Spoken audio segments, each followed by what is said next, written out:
All right. So, as I mentioned, the Fair Housing Act is enforced by HUD. So that's an important thing to know, and also the 1-year statute of limitations.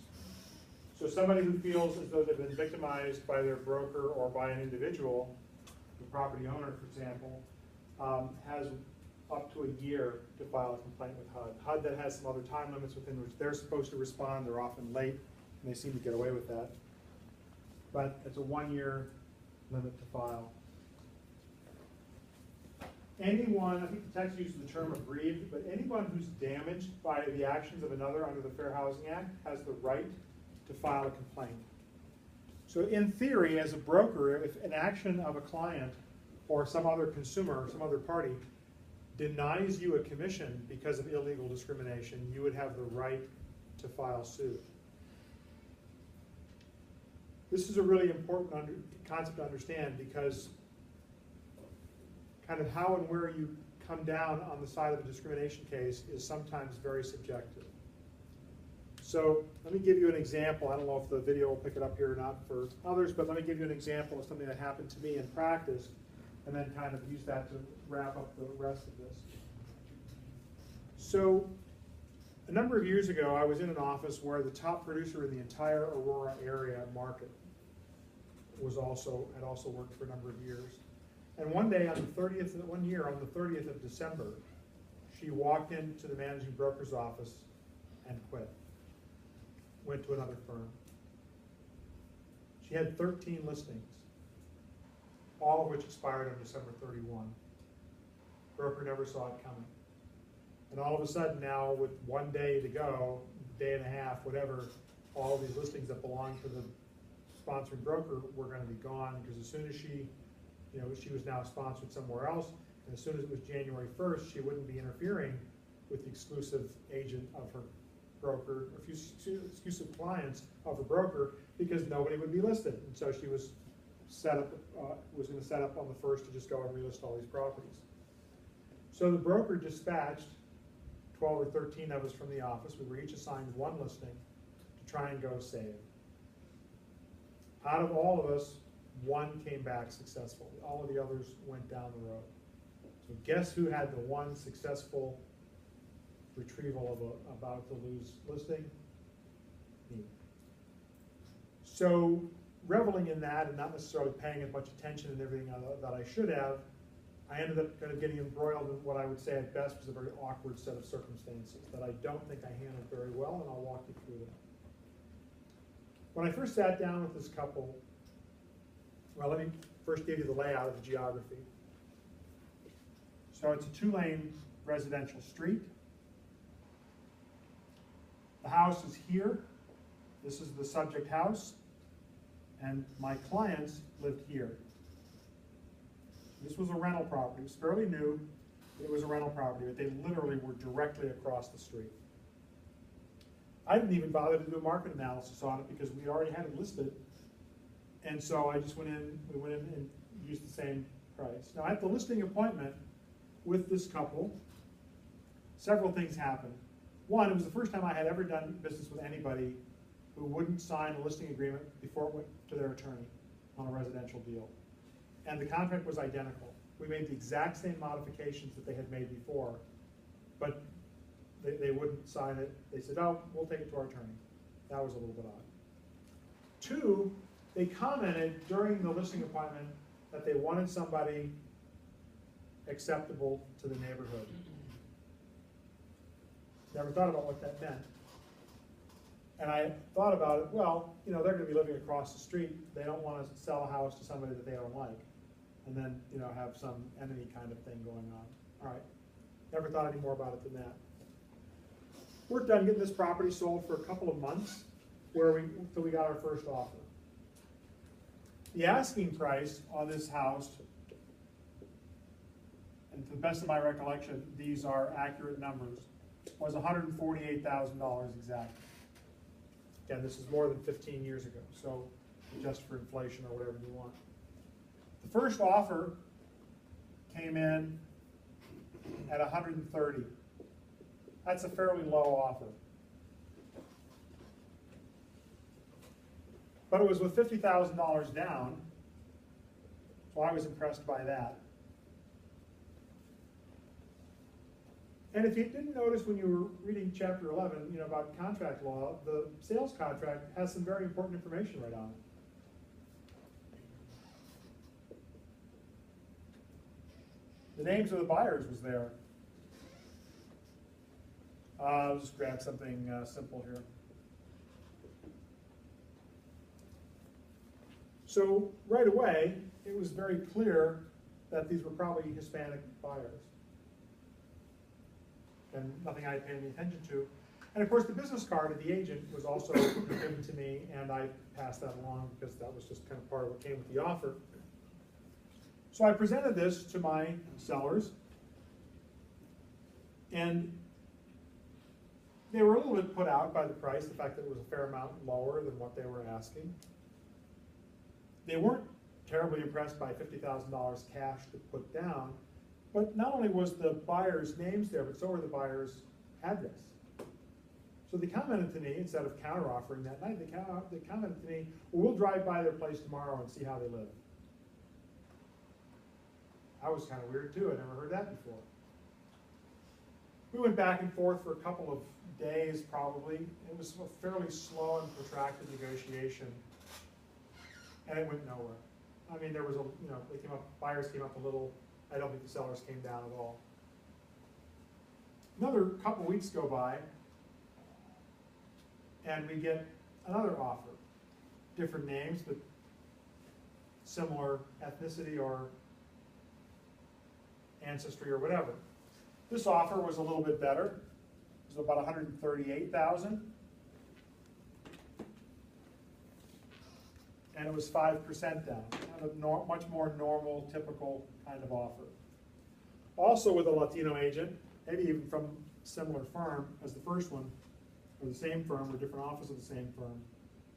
And once again, my clients really sort of balked at the price, and they never did counteroffer in terms of dollars. They countered, but they weren't willing to go down from their asking price. Again, this lasted maybe a week and really went nowhere. And I was beginning to suspect that my clients just didn't like a minority buyer. I didn't really know, but it sort of seemed that way. Talked to them a little bit about, being negotiable. At the end of this whole second negotiation, they said to me, you tell the future buyers our price is not negotiable. Remember, I didn't do a market analysis. I didn't know these people before. Didn't have a history of working with them before. Was too busy focused on the fact that, woohoo, I'm the conquering hero. I got this, kept this listing when all the others were lost. Never thought about the fact that the agent probably didn't want to work with these people. They were difficult on a lot of levels. So another few weeks go by, and I get a call on a Friday from a woman who wants to see the listing. My listing. Remember everything about dual agency that we talked about, so it's my listing. So we show up, she shows up at the listing, she and her husband show up at the listing Saturday morning at 9 o'clock. And so I'm here, I walk them through the place. Well, actually, before I walked through the place, when we got into the place, I spent a little time talking to them about agency, right? Because it's, the dual agency scenario, all that sort of thing. They didn't want to sign anything because they didn't feel comfortable making an agency decision. So we didn't sign anything, even though we stood there at the kitchen counter and talked through a few of these things. After whatever a showing takes, 5-10 minutes, 3-bedroom, 2-bath house, not particularly large, newish, so fairly good condition. Maybe 10 minutes. We came back down the stairs from being up in the bedroom area upstairs, and I was standing on the stairs, and the woman was sitting at the bottom of the stairs, putting her shoes back on. Husband was standing in the entryway. While she was putting her shoes on, kind of half looking up at me, she says, "Do you think these people are going to have any trouble selling their house to a black couple?" And honestly, at that moment in time, my response was, "Oh, hell yes, I think they will." Because these protracted negotiations before with the Latino buyers, I was beginning to suspect, but I didn't really know. And I commented to my clients, I think maybe on the second one, that they needed to be careful, and they sort of grumbled something, but again, they never were overtly racist or bigoted in my presence up until then. So this time, when the offer comes in, well, actually, it's more complicated than that. Even before we got into the offer, we had a long talk at the office. Went back to the office to write something up. I literally had talked to them once on the phone, met them at the house. Bam, they wanted to buy it. I was really quite surprised. Very fast. And so at the office, they were really struggling. I had re-explained agency to them because, of course, I had done what my client said, which was to say, by the way, the sellers are fixed on their $148,000 asking price. So the couple couldn't get past the idea that I'd already told them what to offer, right? In dual agency, you're not supposed to do that. You're not supposed to tell them what to offer, counter offer, reject, or whatever. So they finally opted for one of my recommendations, which was there was one woman in the office on floor duty who I've since done several referrals with. And so she took them on a 50-50 referral. I'd already showed the property, they already knew they wanted to buy it. I just got up and left, and she sat with them and wrote up the offer. So I retained, if you will, half of the buyer side of the commission. So the offer here was, let's say, maybe more like $135,000, zero down, VA loan. Oh, and it doesn't say this anymore. Now it says something more like this.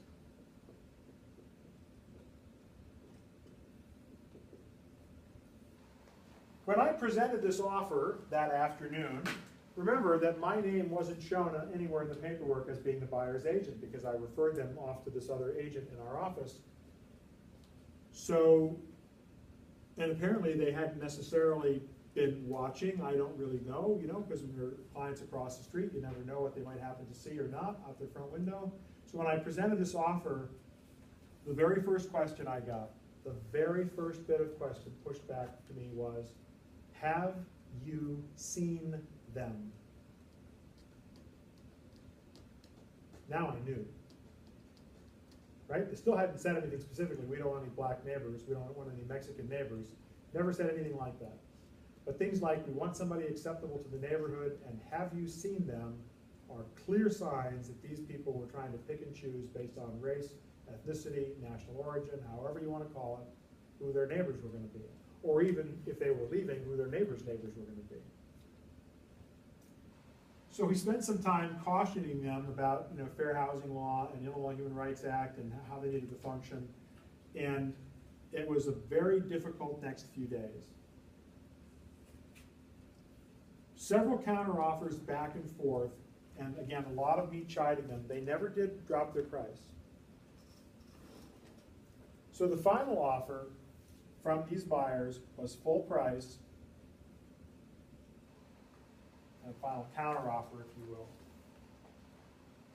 And even then, my sellers came back and said, yes, but you pay the transfer taxes, you pay for the survey, and you pay for, I think it was title insurance. 3 things that are customarily and by the standard contract form always the responsibility of the seller. And by the way, my clients didn't give me that counter. They had their attorney give it to me, very carefully worded, because I had warned them the time before that I thought they were behaving in a manner that was violating state and federal law.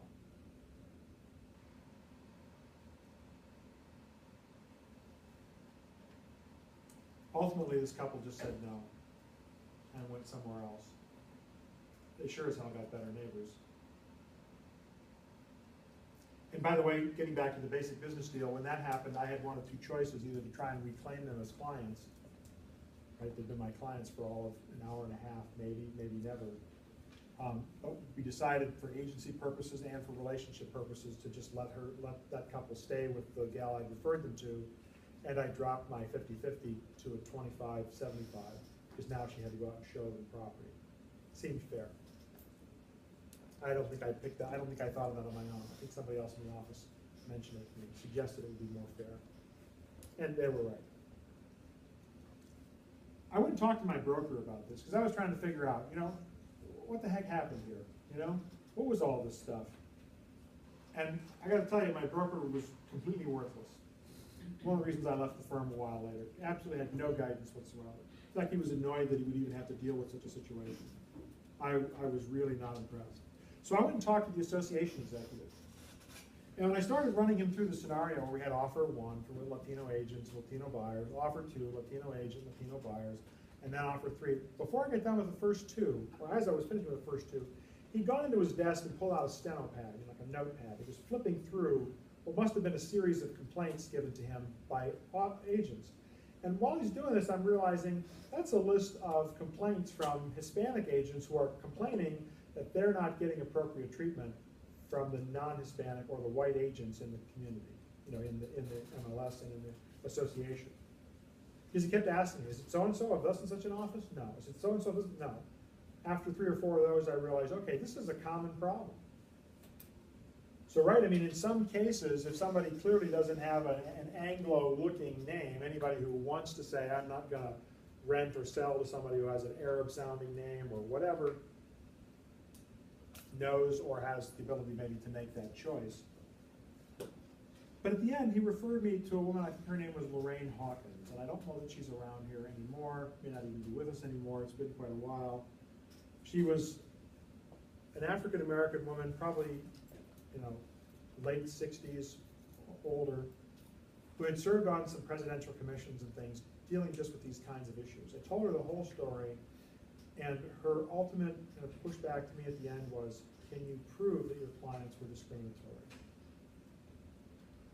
I knew I couldn't, so I just started telling her the story all over again. I didn't know how to prove it. Now today, I think if the same thing happened to me today, A, I would have been more cautious, B, I would have documented things better, and C, I would have sued. Or I would have made sure that if the buyers were going to sue, I would have been on their side of the transaction. Because what would have happened in this case if these buyers would have filed suit? I maybe had mishandled agency disclosures and dual agency with what I had said, and instead of being on their side of the transaction, they're pointing their finger not only at my sellers, but also at me. And my sellers are going to be quick to try and get out from underneath any liability, so who are they going to point the finger at? Probably me. And I'm the professional in this mix. I could have ended up with whatever kind of financial or license type discipline and damage that I could never have gotten rid of. But keep in mind, if you're ever involved in this kind of thing in the greater marketplace, make sure you're on the right side of the argument. Make sure that you've warned your client, and if they still are behaving in a manner that you suspect is illegal, dump them. Go talk to your managing broker and find out how to get rid of them as a client. Finally, it was only like a week or 2 weeks left to go in the listing, I just went and picked up the sign out of the yard, took the thing out of the MLS, and went to the broker and said, cancel this listing.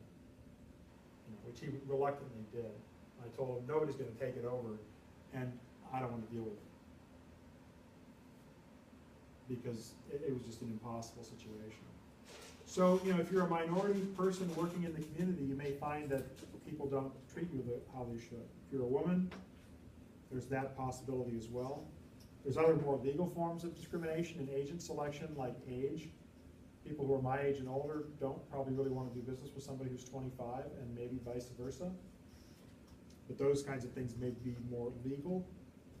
And then again, if you're possibly going to be damaged, you have the right to join suits. There have been quite a few cases more recently where agents who lost commissions, weren't had the finger pointed at them. Instead, they were on the other side with the buyers and their agent, and getting compensated by the seller who behaved in an illegal, discriminatory manner. So just be careful of all that kind of thing. And, ask earlier. I mean, today I'm pretty indignant about this kind of thing. I should have been then, but I wasn't. Go ahead, Steve. So as a seller's agent, you do have a duty to make them aware of the laws and that they're acting appropriately? Absolutely. There are... And if they still continue, then you can drop them? Absolutely, because they're violating in a manner which does not demonstrate, to serve them, I think, would be against public policy. Because to serve them would be to further illegal interests effectively, or, interests that we've decided are against public policy, like, being discriminatory in these ways that we've legislated as being inappropriate. NAR has some good training videos on that now. It's the kind of thing you'll see in continuing ed classes. But if you get the opportunity to study fair housing more, I recommend it because it's too easy to fall into these kinds of things accidentally. I remember selling a commercial property one time, kind of a mixed-use property around the general area, and I got a phone call on a Monday. Now, this particular property had a church whose members were mostly African American, and it had some other businesses whose patrons were mostly Latino, so lots of folks of color around this property, particularly on the weekend. And so on the weekend, this prospective buyer, I talked to the broker on Friday, he said he was going to send his buyer, buy it in the next few days, so the buyer would buy on the weekend, and was apparently troubled by how many blacks there were at the property. Or blacks and Latinos or whatever, I don't know, I didn't ask for the statistical breakdown of the problem. But on Monday, the broker called me and asked, this is the question he asked me. Is the racial composition of the people he saw at the property over the weekend normally what is there? And I responded to him exactly what I was thinking. What the hell kind of question is that? Oh, I didn't mean anything by it. I said, you sure as hell did, and your client wants to know, and I'm not answering it. Want to buy the property? It's for sale. You want to play games? Go somewhere else. Never heard from him again. I have little use for that kind of thing. I had little use for what was going on there. I just wasn't forward enough. Right? For those of you who have been victimized by any kind of discrimination on any kind of level, you'll be much more quick to recognize it and to act on it. For a white suburban boy like me, never had that kind of thing really. I mean, maybe a little bit. I went to the South for a few years in the construction industry, and it was very much, you're welcome as long as there's enough business. But as soon as business dried up and the economy in Houston went south, it was very much Yankee go home. That's pretty incidental compared to this sort of thing, which was a little more virulent. So again, be careful, be wary of that. It isn't always about private dealings like that. We're about to watch this video here in a little bit, but also I just want to give you another example of a case where HUD sued. HUD funds housing all over the country, and they fund things like the Chicago Housing Authority and housing authorities all over the country. It's part of what they do. So there was a case in Portland, Oregon, I think it was in Portland, somewhere out in the Northwest, where a church was running a homeless shelter. Homeless shelter getting some funds through the city or through the housing, whatever, because you're homeless, you need a place to stay. So as makes perfectly good sense, the pastor of the church would gather the men together once or twice a day, every day, for prayer. The whole idea was to take people who had serious, significant problems and put them on a right path and get them back on their feet and out into as productive members of society. And this had gone on for a number of years until one day one of the homeless men refused, and the pastor told him, that's part of the deal here. You want to stay here, you participate in the whole routine. Guy complained somewhere, maybe it was to HUD, maybe it was to somebody who then went to HUD. HUD came in, investigated it, and sued the nonprofit agency, this church, for doing this, saying you're violating Fair Housing Act. You're discriminating based upon religion. You can't do that if you're taking money from HUD for any kind of a housing thing.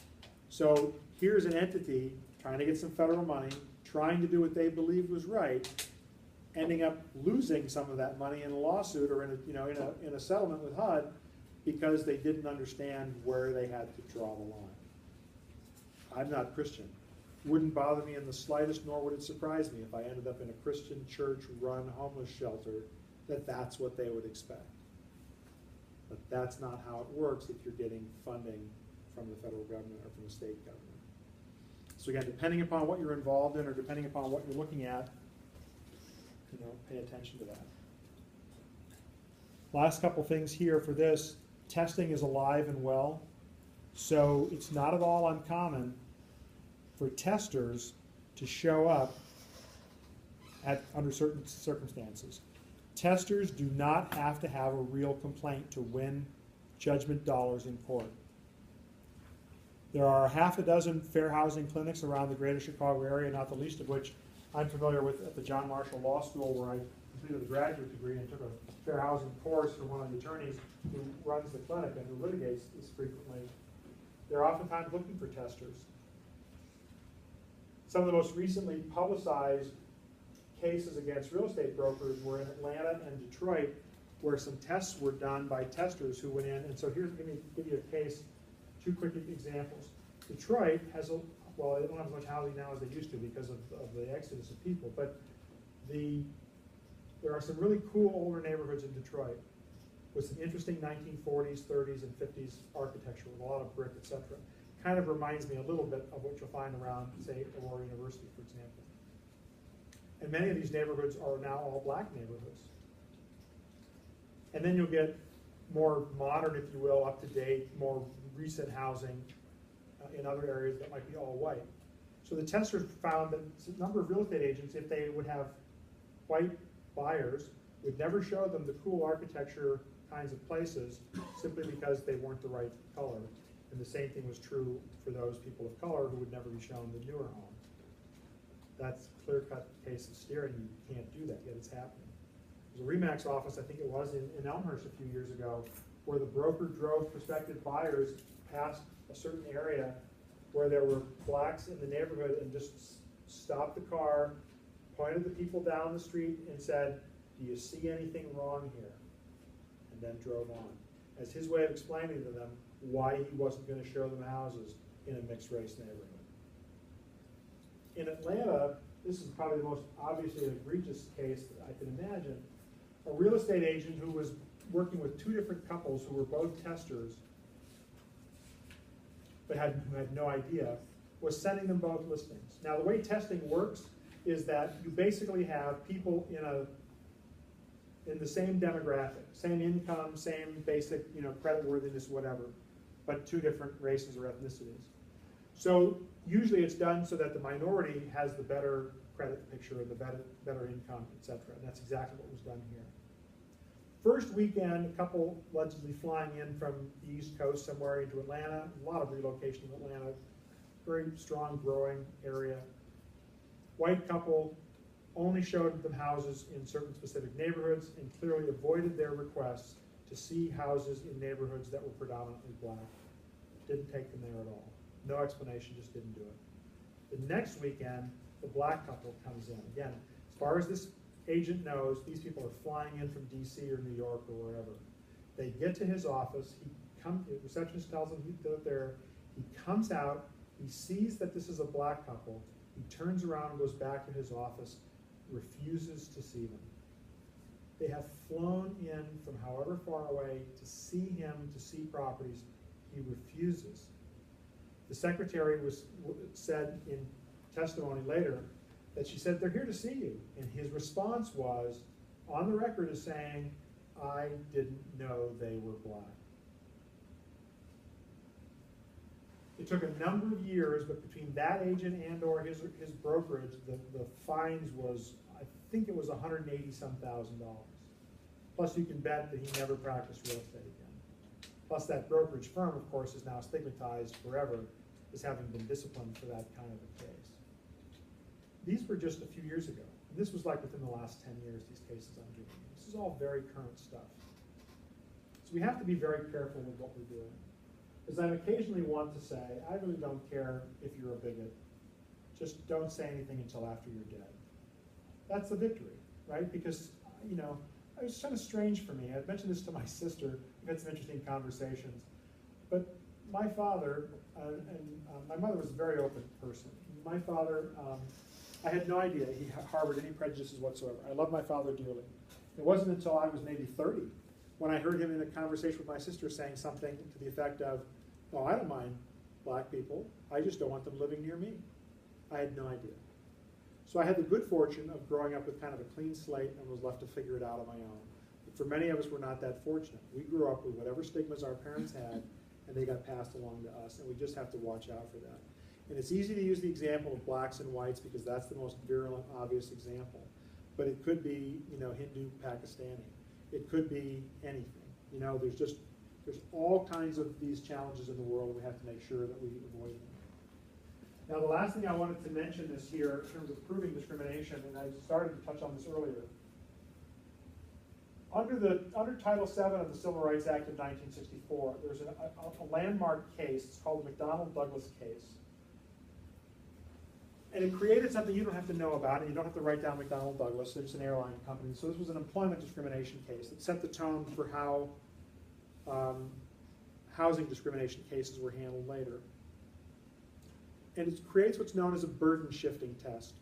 So what happens in a fair housing discrimination case is, so long as the plaintiff or the complainant, the person who files the complaint or files the legal action, whether it's in federal court or with HUD, can demonstrate that they were denied housing, either rental or purchase, that that housing is still available or was still available after it was denied to them, and that they are a member of a protected class, that in and of itself is enough to sort of create, kind of, where there's smoke, there's fire, create enough suspicion that the burden now shifts to the defendant to prove that they did not discriminate.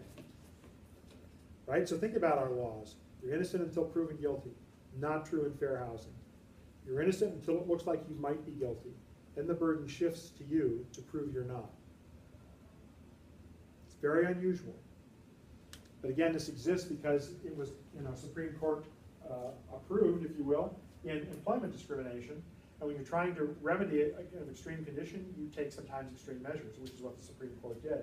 So once the defendant can then push back and say, no, I didn't discriminate, it was for this, that, and the other thing, the burden shifts back to the plaintiff, who can then try and say, well, hang on a minute, that just sounds like a pretext. A pretext is just a lame excuse to make it look like what you did was reasonable. And one of the ways in which you can run afoul of fair housing laws or have problems with fair housing is if you are constantly guilty of these sorts of things. Because if you're constantly guilty of it, it leaves the impression that you're doing this repeatedly. That pattern will work against you. And again, circumstantial evidence isn't normally grounds for convicting somebody of something. But in fair housing, it can be. And it can be in employment discrimination as well. Again, just something to be aware of. Questions about any of that before we take a look at this video? Yes, George. I just want to make a comment. Yeah. I was really taken aback by this elderly people. Uh-huh. It's a person who's at least 40 years old. Oh, yeah. No, in fact, that's a great... Really, did that get to you? I'm just Yeah. like 40? Well, no, but so here's how discrimination... So both under the Illinois Human Rights Act and under the Fair Housing Act, it's the same thing. Elderly is 40. So you can't discriminate. It was more of an employment kind of thing. You can't discriminate against somebody for being too old, but you can discriminate against somebody for being too young. Right? You can refuse to hire somebody because they're too young, but you can't unless you're the federal government and hiring for like the FBI or an air marshal position or something. You can't refuse to hire somebody because they're too old. So it is one of those protected classes. When we talk about you can't discriminate based upon age, you can't discriminate based upon somebody being 40 or over. And one of the things that happens in mortgages, for example, is that if you're 85 years old and you're making a living, I don't know, what do 85-year-olds do? Maybe you're a lawyer or something that you really love to do, you're making a good living. Lenders have a hard time with that because they're like, dude, this is a 30-year mortgage. There's no way you're going to be alive at the end of this thing. But you have to be careful how you deal with that, right? So, I mean, there are cases where, age makes sense at a certain point, but for the most of us, it's just kind of an irrelevant sort of thing. And where it really got to be an issue in employment was with technology. Oh, you're too old to learn the computer. You're too old to change or to adapt with technology. And that's really kind of where the push was in employment discrimination, and it's just trying to transfer it over into housing. And under the Illinois Human Rights Act, it's really a general civil rights law that happens to have a section entitled real estate transactions. So if it applies in the hiring area, it applies to real estate transactions, though I don't think anybody who's 41 ever gets turned down for purchasing or renting because they're too old. But it would still theoretically apply. You know why I found that so strange is that we're being sued right now from a gal who's 43, who we let go because she was terrible and created a lot of problems, but now So it's an employment discrimination lawsuit. Yeah, because of her age, and I'm like 43, and then I just read this, and I'm Yep. like, oh my goodness. So that forms the basis, and then, so what happens is the company just has to document it. So if you ever wonder, because you can terminate any employee for any or no reason whatsoever. It's called employment at will, right? I mean, it can't happen to me necessarily because I have tenure. That's an unusual situation. It couldn't happen to you if you had a union employment contract. But outside of those, any employee can be terminated by an employer under employment at will for absolutely no reason. So then why do we have annual reviews, and why do we put letters in files, why do we document stuff? To defend against litigation like that. Because with a burden shifting test, she can prove she's a member of that class, right? And then if you can't prove you didn't discriminate based on age, you got a problem. So you put all this stuff in the file that just says, shows up late, derelict of duty, blah, blah, blah, been warned here, been warned there. All of that effort we put in an employment situation is all to defend against the odd case when you're going to get sued to make sure you can defend yourself. Yeah, it's a lot of wasted effort for all of us, actually. Yeah, Yep, but that's how it works. All right, so this video, again, if you want to see this again later, this is called Kennedy et al., that a bunch of people versus the city of Zanesville, Ohio. And it's an interesting case. It's a case, well, it's self-explanatory that's here. It runs about 17 or 18 minutes without the little bit of sales stuff at the end. Again, it's specific to Ohio. It's specifically an Ohio civil rights case, but the same kind of thing could happen in Illinois for the same reason. So give me a minute to get this thing queued up and get the volume and all this kind of thing.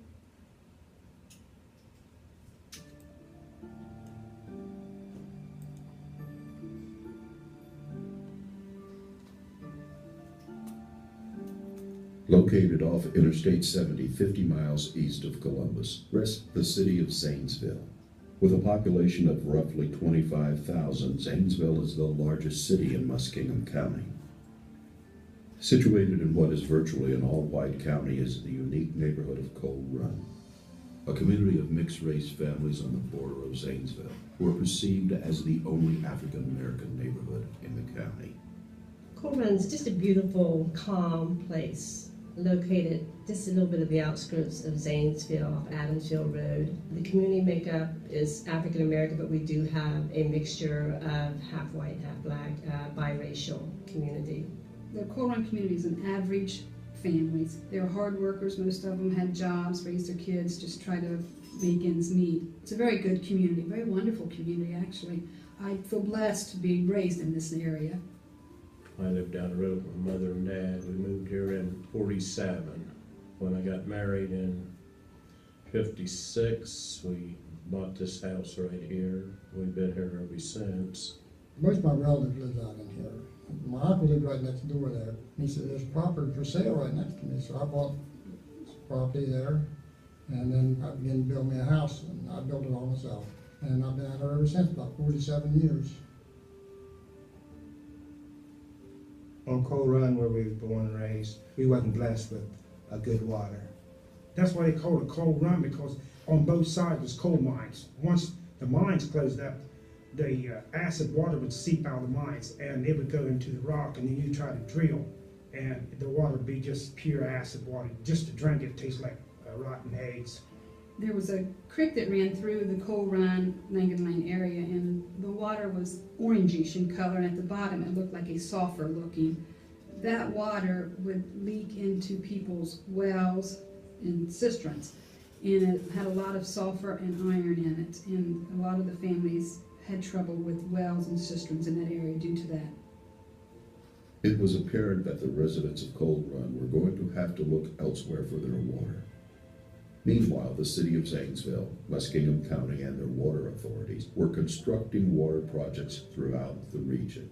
And in 1954, a water line was constructed that ran east of the city along Old Adamsville Road just north of Coal Run. The line ran partway down Langan Lane, servicing the white households, and stopped at the last home before the Coal Run neighborhood. Where the water stopped, it was above the hill near Adamsville Road. It was less than a mile from our home. They bring the water up just about a block away from us, maybe 2 blocks, and that's all the farther they come. it would have been easier for them to go right through Cold Run Road and drop off water to the family and kept on going to the other place. It would have been cheaper, it would have been easier for them, and there wasn't no reason for us not to have water. Left behind with no public water, the residents of Coal Run had to be resourceful and devise their own methods to provide water for their families. Some ways more difficult than others. And regardless of how the residents were able to obtain water, one thing remained certain: their lives were fundamentally affected by the lack of this basic service. Most of the percentage of families in the Coal Run, Langer Lane area had cisterns. They're things that you put in the ground that hold water. They would haul water into those cisterns. You would pay a water person that had a huge truck to bring water, loads of water in.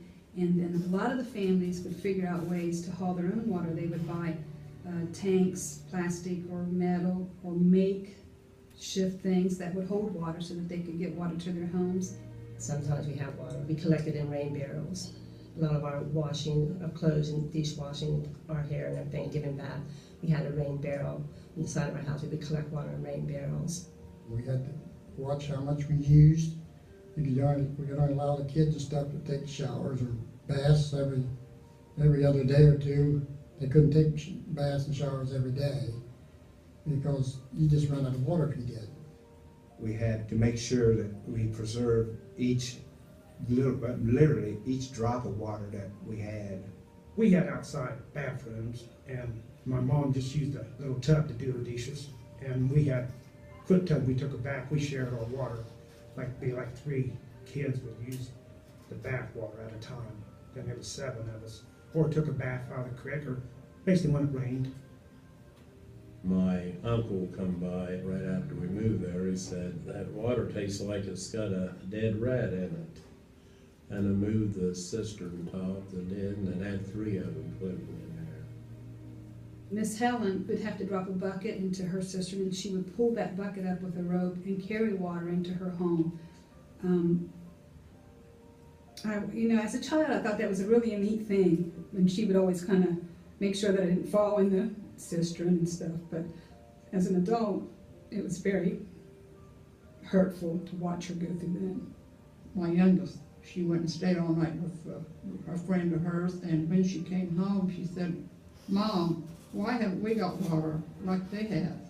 She said, "They can take baths and do everything, but we can't because we don't have no water." As I cleaned out cisterns and pulled out bugs and frogs and mice and other creature that crawls around, and I started looking at it, I said, my God, this is worse than a third world country's situation. Determined not to be forgotten, the residents of Coal Run persistently requested water service, but time and time again their voices were ignored. Over the next 30 years, as the Coal Run residents' continued requests for water were denied, the city of Zanesville and Muskingum County continued to extend and improve water lines beyond the city limits, reaching the farthest areas of the county, with the lines often passing through the Coal Run residents' backyards, never reaching their homes. My generation, my father's generation, my grandfather's generation had went to public officials and asked about getting public water to the Coal Run area. They'd have meetings out at the poorhouse, and we'd go to them, me and my brother and my cousins, and they, "Oh yeah, we're gonna put water in there, we're gonna put water in there." I just know that they was trying to get water out there way before my mom passed away, which has been about 25 years ago now. But way before then, she signed for water, and she paid her deposit to get water and paid for a tap, which was a sign that water was right around the corner. To us, that's what it seemed like. They would even come around and get money from some of us, saying they're gonna put city water in, and there they take the water someplace else. We're circled by water, and I could see if we're 3 or 4 miles away from a water source, but I'm not a mile and a half away from the biggest water source in Muskingum County, and I'm 3/4 of a mile from the city limits, and there's a water line in front of my house, and my neighbors, where the people was white, they had city water, just next door. A guy come there and built a new house, and here they let him hook up to it. He was white fellow. Made you think that they was looking down on you because you didn't have no city water.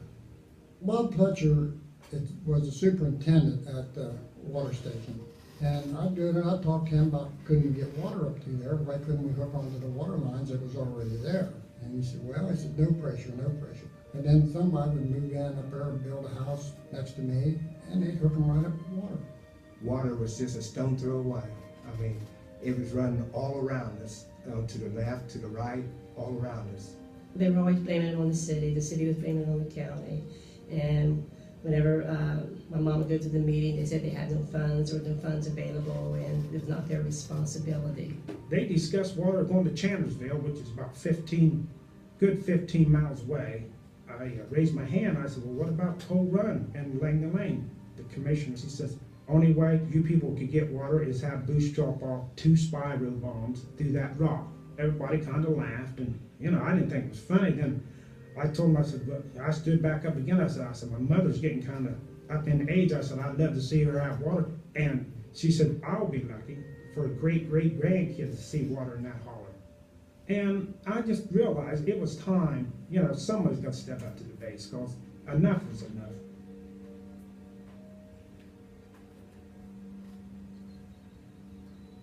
On July 26th of 2002, the residents of Coal Run filed a complaint with the Ohio Civil Rights Commission, alleging that the city and county discriminated against them by allowing only white residents to connect to public water.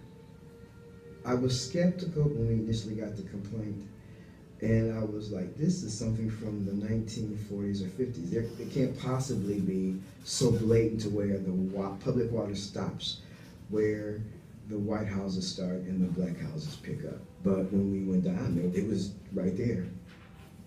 In response to learning about the charge, surprise, disappointment. And I have to say that it was unique in the sense that not only the duration of the deprivation, the number of people who were involved, and frankly, the shocking nature of being deprived of something that most of us Americans take for granted, running water. You shouldn't have to file a civil rights complaint to have your local government respond to your request and your needs.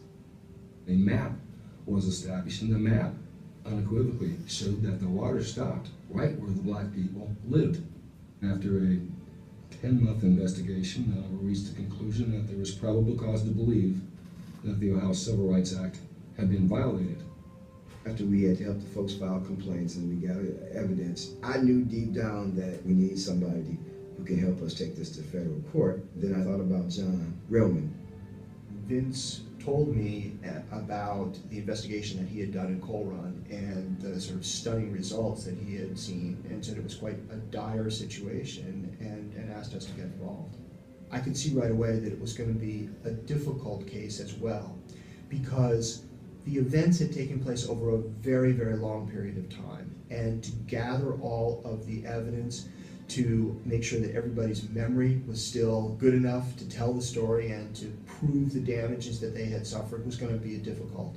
We had 4.5 years of litigation that included taking literally 100 depositions, pouring through tens, maybe even hundreds of thousands of pages of documents. An extraordinarily resource-intensive case this was. It was a hard-fought battle to even get before a jury and get to the point of having a trial in this case in order that we could bring claims that go all the way back to the 50s. Held in Columbus at the United States District Court for the Southern District of Ohio, the trial began May 12, 2008. It was to last 6.5 weeks with over 80 witnesses giving testimony in the case. The city of Zanesville's attempt to explain why they didn't bring water to the Coal Run neighborhood was simply that they didn't provide water outside of the city of Zanesville.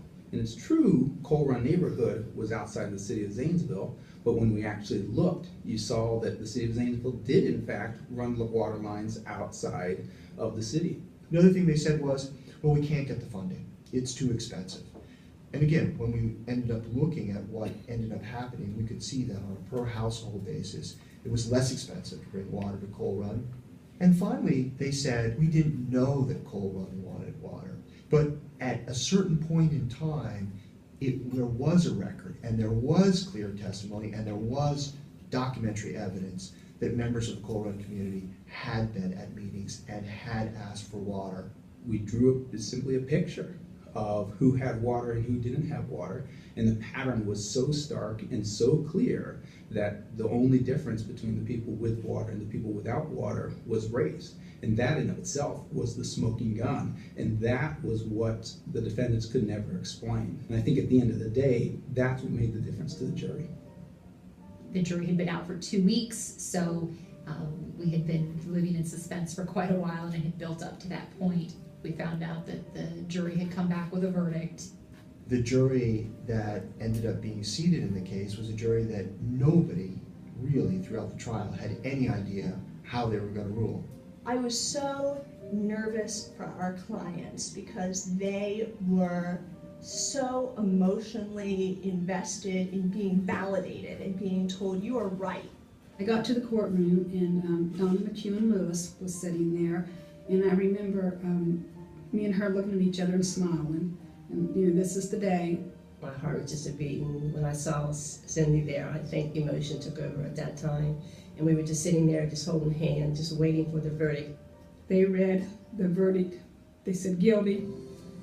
Yes, City of Zanesville, yes, Muskegon County, you discriminated against this community. That's the first time I sat back in my chair and said, you know, we actually have done it. It was a triumph for me. I felt that the journey was worth it, and I felt that these people had got justice for what they deserved.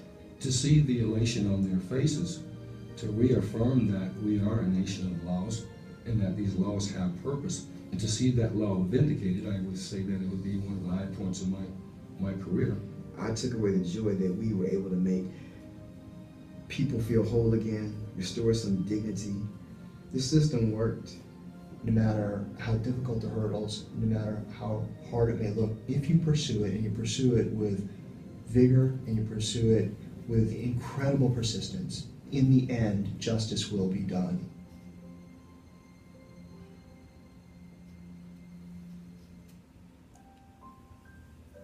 The jury found in favor of the Coal Run residents on all claims of discrimination and awarded $10.8 million in damages, one of the largest fair housing verdicts ever handed down. After 50 years of denials, excuses, and finger-pointing, water finally flowed to the neighborhood. That day my phone rang all day, all day. Everybody was so happy. All the neighbors started calling each other. It was a real nice, happy day for all of us when we got water. It felt so good that you could go in and use the shower. It just felt like you was in heaven. They say it's the little things in life that makes a person happy, but that's probably one of my happiest moments in my life, was making sure this area had water. I thank God that there was attorneys that was willing to take the case and let people know it might take a little while, but justice is in this country. They really worked hard on our behalf, and they never give up. They just seemed like they was part of the family, and I'll never be able to thank them enough. If you have the courage like these residents of the Coal Run neighborhood do, you can actually make a very, very significant difference, not only in your own lives, but for everybody in the country. Because of our case, we hope it's a foundation that gives other people the impetus to fight, but also it's going to tell other governmental entities who are doing the same thing, we better stop this because they won their case up in Zanesville, Ohio. If we can actually confront race, like in this way, put it on the table and talk about it, and reach a verdict about it, and allow people to close the book on it, if we can do that, we can get past race.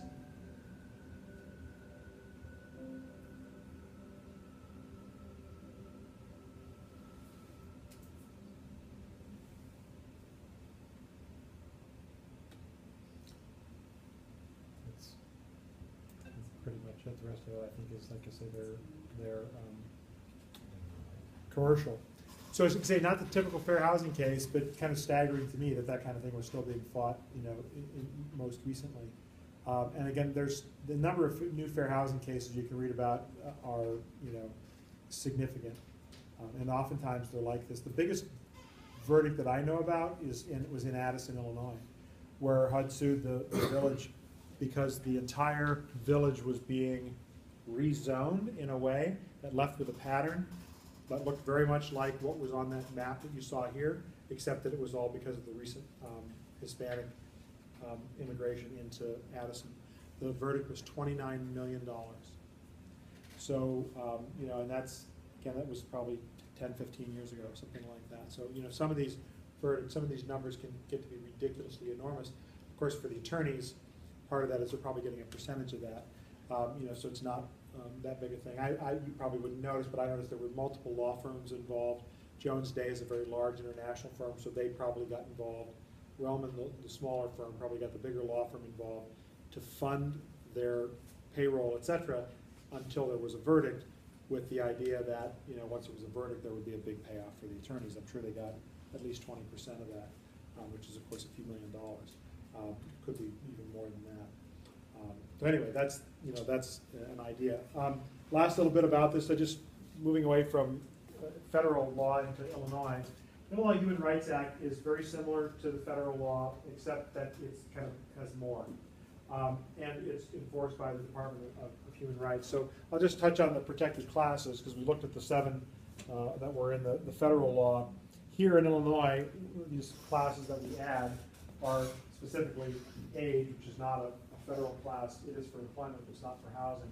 But military status, whether you're in the military or not, whether you had a favorable or disfavorable discharge from the military, ancestry, and it's kind of nuanced, different between things like race and national origin and ancestry, but we'll make sure that it's covered. Sexual orientation, which I think is now maybe about 5 or 6 years, it's been in the law in Illinois. And the most recent one, which has been statutory here now for about 2.5 years, order of protection status. So just in case you don't understand or know what order of protection status is, let me just explain that. What's happened in the past is that, let me get this one somewhere, is that if, well, let's just use the typical example of a woman who's in an abusive situation, either her ex or maybe a boyfriend or a spouse or whatever, and in order to be protected from that physical and verbal abuse, she goes to court and gets a court order of protection, where the other party has to stay 300 yards away or whatever. The problem with that order of protection status in employment or in housing would work like this.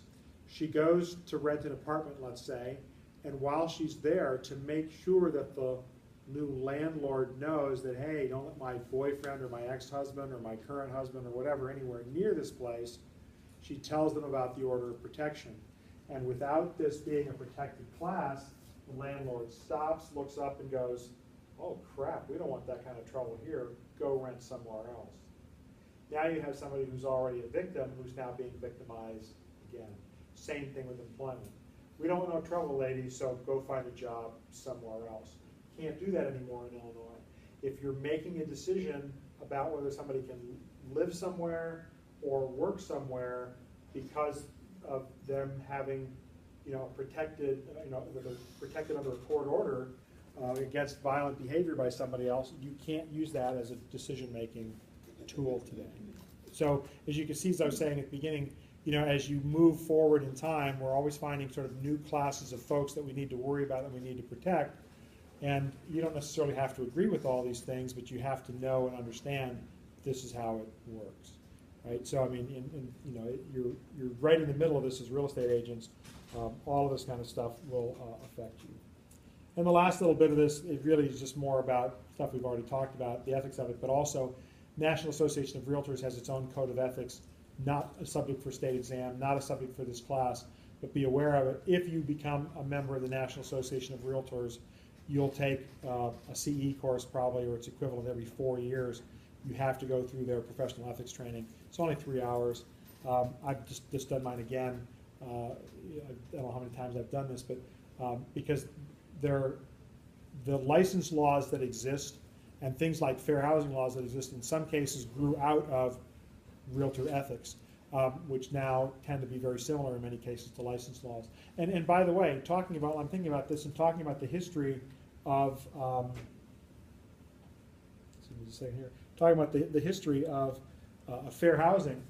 One of the greatest opponents of fair housing laws that were finally passed in 1968 was the National Association of Realtors, very much adamantly against the Civil Rights Act, Title 8 of the Civil Rights Act of 1968. Which, one last little bit of history, again, just to kind of cement my whole point, and then we'll call it quits for the night, and we'll do chapter 22 a week from tonight. One of the reasons for the delay, the Civil Rights Act of 1964 was originally intended to cover things like housing as well. It did not.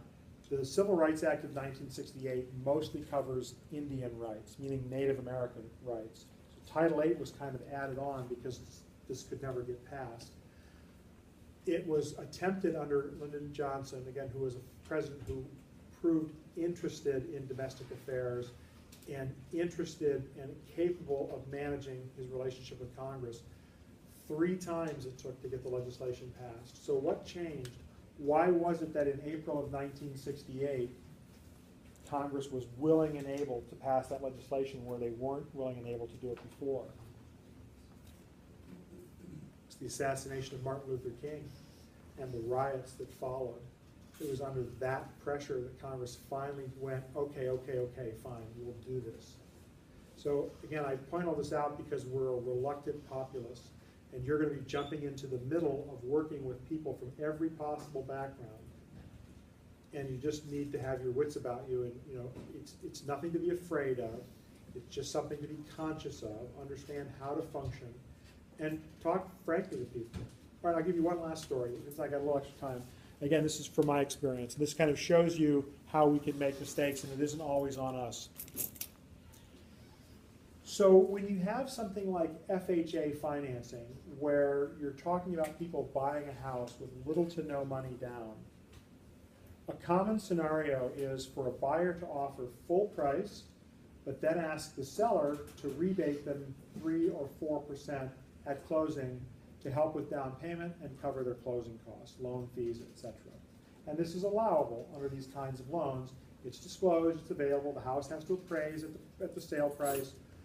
You can't increase the sale price above the listing price to do this, but if sellers are already expecting to negotiate 3 or 4%, why would they care whether they paid it in cash at the closing or gave it up in a lower sale price? So I had a listing with an African-American gentleman, probably a little bit younger than me, here in the area. And when we got the very first offer, it was exactly that kind of deal. We'll pay a full price, but we need 3 or 4% back. And so I presented it to my client, tried to explain to him how it would work, and he was just completely turned off. And not only did we not do that deal, within a day or two, he called me and canceled the listing. And I didn't hear from him for 3 months, maybe 4 months. So he comes into the office specifically to see me, and I thought, well, this is interesting. So I sat with him in the lobby. We didn't go in an office. We just sat literally in the public space of the office, where he explained the following to me. And how he came around to change his way of thinking, I have no idea. But he said to me that without qualification, that this was a mistrust of me because I was white, and the assumption that he believed I was trying to take advantage of him. His logic, which was not lost on me, I'd heard before, not for race-related reasons, was that, look, if I sell my place for $130, and I'm paying a 5% commission, let's say, instead of selling my place for $125, I'm paying you a higher commission. So what he focused on wasn't what he was going to net in terms of dollars and whether it was adequate. He focused on the fact that he believed that I and my other real estate agent, whomever, were trying to conspire to create a scenario where he, as a poor, unwitting, unsuspecting black man, was going to be taken advantage of to pay me a higher commission. Which I explained to him, here's how this normally works. Here's how I always handle it. We can fix a commission rate, a commission dollar amount, based upon the net rather than the gross. So although mathematically he was correct, and a sale of 130 with him giving back, say, 4,000 to the buyer, would generate higher transfer taxes and higher title insurance and a higher commission. And I couldn't do anything about the transfer taxes, and I couldn't do anything about the title insurance or anything else that was charged on a percentage of the dollar amount. But we could make the commission fixed on as if it were a sale of 126. And I don't think I ever got that far when explaining how the offer would work to him before, but it's always how I do it. Because that way it seems fair and seems reasonable. I don't go through any more effort, right, if it sells at 130 than if it sells at 126. And he just looked at me and he kind of nodded and smiled, and with that visit, we relisted the place, sold it a couple of months later, that same kind of sale thing, and he was perfectly happy with the result. But it just shows how it isn't always somebody, behaving because they were brought up wrong. It's just because of their experience and because they're just trying to figure out what's happening, and communication in these matters sometimes is a little bit complicated. So if you're not afraid and you're willing and able to be frank and diplomatic and tactful, you can have conversations with your clients and with people that don't have to turn into shouting matches or lawsuits, but they can be a little bit challenging because you have to get pretty close to somebody you don't know that well to deal with these kinds of things if or when they come up. I forget about that story from time to time, but it seemed kind of funny in a not funny sort of way. It still kind of tickles me when I think about it, but it's sort of a good other side to what we've been talking about.